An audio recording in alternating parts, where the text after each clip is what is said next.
বিরতির পর স্বাগত। ইতিমধ্যেই বাম কংগ্রেস প্রত্যেকে যৌথভাবে এক মঞ্চে এসে প্রচার অভিযান করছে।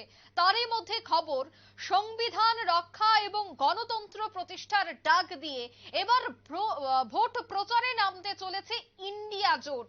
27শে মার্চের পর প্রচারে ঝড় তুলতে এবার মাঠে ময়দানে ঝাঁপিয়ে পড়বে জোটের নেতৃত্বরা।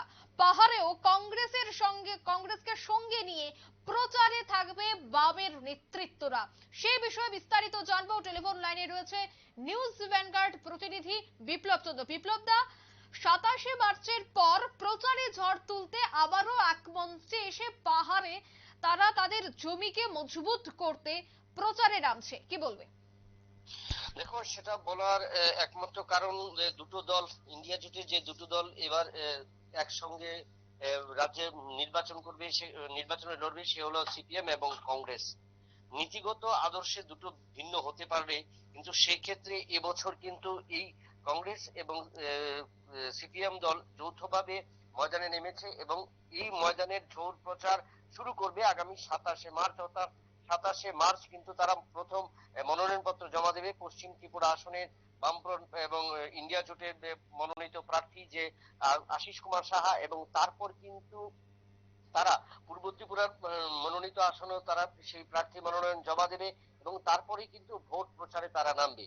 বিশেষত এই দুটো জোট একসাথে হওয়ার কারণ হিসেবে যেটা উঠে আসছে, তাদের একটাই কথা যে দেশ রক্ষা হলো আমাদের মূল লক্ষ্য, এবং মূল লক্ষ্য এটাই কারণ বর্তমানে কেন্দ্রীয় সরকারের উপর তাদের যে দোষ, যে কেন্দ্রীয় সরকার বর্তমান সময়ে সংবিধানকে রক্ষা করছে না, সংবিধানের বিরোধিতা করছে। এই সমস্ত বিষয় নিয়ে কিন্তু দেশ রক্ষা এবং সংবিধান রক্ষাই হলো মূল লক্ষ্য।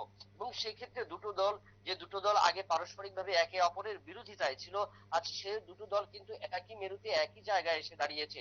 তাদের একটাই লক্ষ্য, তারা এই কথাটা বলেছে যে আমাদের যে রক্ষাটা, দেশ রক্ষা এবং সংবিধান রক্ষা, এই দুটোই হবে আমাদের মূল লক্ষ্য। এবং এই লক্ষ্যকে নিয়ে আগামী 27শে মার্চ মনোনয়নপত্র জমা দেবার পরই দুটো দল, রাজনৈতিক দল একইভাবে যৌথভাবে পাহাড় থেকে সমতল একইভাবে কিন্তু জোর প্রচার করবে। কারণ এই শাসক বিজেপির বিরুদ্ধে তাদের রুখে দাঁড়ানোর এটাই নাকি বলে পথ, বা সেই পরিকল্পনা নিয়েছে, এবং সেই পরিকল্পনার যেটা বাস্তবায়িত হওয়ার কথা ছিল 2023 সালের বিধানসভা নির্বাচনে, সেটা কিন্তু করে দেখাতে পারেনি।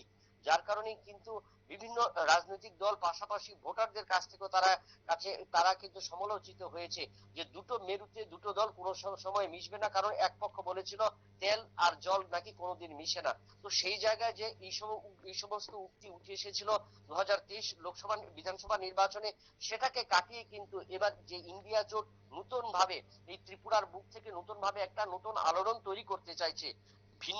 ভিন্ন মতাদর্শ থাকতে পারে দুটো দলের, কিন্তু এবছর বিজেপির বিরুদ্ধে রুখে দাঁড়াতে এবং দেশের সংবিধান রক্ষায় এবং দেশকে ঐক্যবদ্ধভাবে এগিয়ে নিয়ে যাওয়ার জন্য। বিপ্লব দা, আমরা 2023-এও দেখেছিলাম বাম কংগ্রেস এক মঞ্চে এসে তারা প্রচার করেছিল, তারা বিভিন্ন জায়গায় জনসমাবেশ পর্যন্ত করেছিল, কিন্তু সেক্ষেত্রে ফলাফলে কিন্তু তেমন কোনো প্রভাব তারা করতে পারেনি বা প্রভাব ফেলতে পারেনি। সেক্ষেত্রে কি মনে হয়, লোকসভায় কি তার কিছুটা হলেও প্রভাব পড়বে, নাকি একই রেজাল্ট যা 2023-এর বিধানসভায় পরিলক্ষিত হয়েছে তা 2024-এর লোকসভায় পরিলক্ষিত হবে? দেখো, যে অঙ্কিতা, এই প্রশ্নটা কিন্তু সবার মধ্যে, সাধারণ মানুষের মধ্যে ছিল। 40 লক্ষ রাজ্যবাসীর কাছে এই প্রশ্নটা ছিল 2023 বিধানসভা নির্বাচনের আগে, ইন্ডিয়া জোট করার আগে সিপিএম এবং কংগ্রেস এক জায়গায় মিলেছিল। কিন্তু সেই জায়গায় কিন্তু আমরা কি দেখলাম, দুটো রাজনৈতিক দল তাদের যে যার হাউস থেকে ভাবে কিন্তু নিজেদের ভাবে লড়াই করবে, সেভাবে কিন্তু ঐক্যবদ্ধভাবে জোট গড়ার কিন্তু তারা ইঙ্গিত দিয়েছিল, কিন্তু স্বাভাবিকভাবে কিন্তু আসেনি। কারণ কংগ্রেস সাংবাদিক সম্মেলন করেছিল কংগ্রেস ভবন থেকে, সিপিএম করেছিল তাদের কেন্দ্রীয় অফিস থেকে, কিন্তু দুটো দল এক জায়গায় কিন্তু সেখানে মিশেনি। যার কারণে কিন্তু সাধারণ মানুষের কাছে প্রশ্ন হয়েছিল যে যে কোনো একটা কারণে তারা সেই জায়গায় আসতে পারছে না। এবং বিপ্লব দা, রাজনৈতিক মহল আরেকটা বিষয় বলছে, সেটা হচ্ছে নির্বাচনের সময় তাদেরকে একসাথে দেখা যায়, কিন্তু নির্বাচন শেষ হয়ে গেলে তারা নিজেরা নিজেদের মতো করে প্রচার করে, নিজেরা নিজেদের মতো করে বিক্ষোভ বা বিভিন্ন বিষয়ে তারা প্রতিবাদ হয়। তবে সেক্ষেত্রে কি মনে হয়, এই যে নির্বাচন এলে এক দলে বা এক ময়দানে দেখা গেলেও নির্বাচনের পরে যে হঠাৎই দুদল গায়েব হয়ে যায় বা তারা নিজেরা যৌথ প্রচার করে বা আলাদা আলাদা প্রচার করে, সেক্ষেত্রে এই সমস্ত গোটা বিষয়ে প্রভাব পড়ছে?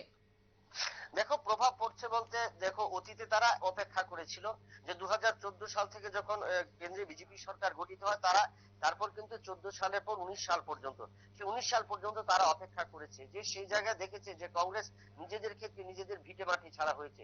সিপিএম যে 3টি রাজ্যে ছিল, পশ্চিমবঙ্গ, ত্রিপুরা এবং কেরালাতে, সেখানেও কিন্তু সিপিএম এর অস্তিত্ব অনেকটা বিলীন হয়ে গেছে, কোথাও নেই। এই জায়গায় পরিস্থিতিতে দাঁড়িয়ে একের পর এক তারা সংবিধানের বিল পাশ করছে, একের পর এক জায়গায় একের পর এক ভাবে কিন্তু তারা এই যে রাজনৈতিক দলগুলো একের পর চাপ তৈরি করছে। আমরা বর্তমান সময়ে যেটা দেখলাম, বিভিন্ন রাজনৈতিক দলের উপর ইডি চাপিয়ে বা বিভিন্ন ভাবে কিন্তু চাপ তৈরি করার চেষ্টা করছে, এবং যার কারণেই কিন্তু ইন্ডিয়া জোট কেন তৈরি করার পরিকল্পনা হলো ভারতবর্ষে, যেখানে একটা বিজেপির বিরুদ্ধে অন্যান্য রাজনৈতিক দলগুলো মাথা তুলে দাঁড়াতে পারছে না, নিজেদের অস্তিত্ব টিকিয়ে রাখতে পারছে না, একের পর এক বিভিন্ন দুর্নীতির অভিযোগ তোলা হচ্ছে। সেই সমস্ত বিষয়ে কিন্তু তারা অপেক্ষা করেছিল, কিন্তু শেষ পর্যন্ত তাদের লক্ষ্য ছিল 2023 রাজ্য বিধানসভা নির্বাচন, সেখানেও কিন্তু চরম ভরাডুবি হয়েছে। কিন্তু তারপরেই কিন্তু এই যে 2024 সালের লোকসভা নির্বাচনের আগে আমরা দেখেছিলাম কলকাতার তৃণমূল সুপ্রিমো মমতা বন্দ্যোপাধ্যায় থেকে শুরু করে বেশ কিছু রাজনৈতিক দল একের পর এক ইন্ডিয়া জোটে তারা জোট বেঁধেছিল, বিভিন্ন স্টেডিয়ামে তারা কিন্তু সামিল হয়েছিল জোট গঠনের ক্ষেত্রে। কিন্তু সেখানেও আমরা কি দেখলাম, বিভিন্ন রাজনৈতিক দলগুলো অর্থের বিনিময়ে, ঘোড়া কেনা বেচার বিনিময়ে কিন্তু তারা পাল্টি খেয়েছে।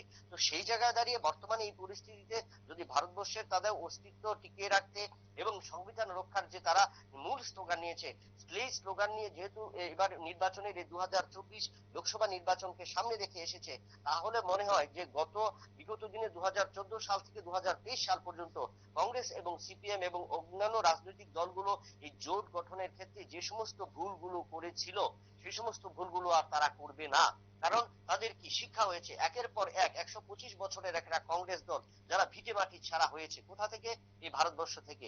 140 কোটি ভারতবর্ষের কাছে, যেখানে এই ইন্দিরা গান্ধী, সোনিয়া গান্ধী, রাজীব গান্ধী যারা বাহবা করতো, তারাই আজ কোথায় গিয়ে দাঁড়িয়েছে? তাদের আস্তানা হয়েছে আজ বিজেপি দলে। কিন্তু তারাই তো একটা সময় এই ভারতবর্ষকে তারা রাজত্ব করেছিল দীর্ঘ এত বছর, কিন্তু সেই 125-30 বছরের কংগ্রেস দল আজ ভিটে মাটি ছাড়া। ওই সমস্ত রাজনৈতিক দলগুলোর নেতারা আজ বিজেপিকে চালাচ্ছে, বিজেপির উপর দোষ চালিয়ে কংগ্রেস এত বছর এই করেছে, বিজেপি এত বছর, সিপিএম এত বছর এই সমস্ত কাজ করেছে। কিন্তু সেই জায়গায় দাঁড়িয়ে এখন পর্যন্ত যারা ওই যে অস্তিত্বটা টিকিয়ে রাখার, রাজনৈতিক এই দুটো দলের রাজনীতির ওই অস্তিত্বকে টিকিয়ে রাখার চেষ্টা করছে, তারা কিন্তু এবার এখান থেকে শুধরে নিতে হবে যে আগামী দিনে, আগামী ভবিষ্যৎ বা 140 কোটি ভারতবাসীর কাছে যদি এই দুটো দল রাজনৈতিক অস্তিত্ব টিকিয়ে রাখতে হয়, সিপিএম 3টি রাজ্যে, ওয়েস্ট বেঙ্গল, ত্রিপুরা এবং কেরালা, এবং বাকি যে সমস্ত রাজ্যগুলিতে কংগ্রেস হাতছাড়া হয়েছে, কংগ্রেসের গদিচ্যুত হয়েছে, সেই জায়গায় যদি ধরে আসতে হয়, এখান থেকে কিন্তু শিক্ষা নিতে হবে এবং নতুন ভাবে ঐক্যবদ্ধ ভাবে